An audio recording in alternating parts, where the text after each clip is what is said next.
Thank you, Presiding Officer. Does the Cabinet Secretary share my concern, and indeed that of many businesses, that sufficient steps are not being taken by the UK Government to support them to adapt to new customs processes in order to ease cross-border travel? And would he agree that additional action is absolutely essential in order to prevent further mass wastage of perishable goods? Cabinet Secretary. The memo raises a very interesting point, and it has two parts to it. One is that actually the COVID pandemic, because people are not traveling, is also not demonstrating the real problem here.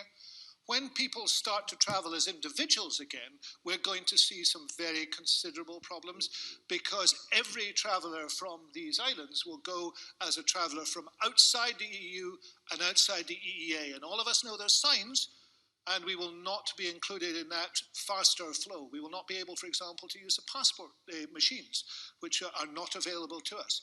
So as individuals, we're going to find how bad this is, and we're probably also going to find it in terms of things like mobile phone roaming. So many of the things we took for granted in recent years will simply not be available to us. And some people, for example, who live part of the time abroad are already finding it, where they're discovering there's a limitation on the time they can spend, which is 90 days out of 180. On the issue of customs clearance for goods, this is a big increased cost. I was talking to somebody this morning who was pointing out that customs agents who do this job for people, were charging £125 a consignment. They're now charging £500 a consignment. And I'm not criticising them. It's because they have so much work and they are so much in demand.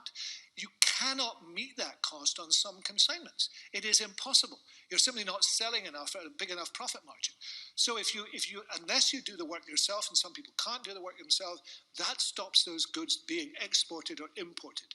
And we're still in a period of comparative grace on that. This is going to get much, much worse. And it's wise to say that rather than to pretend that the UK government's pretending it isn't the case.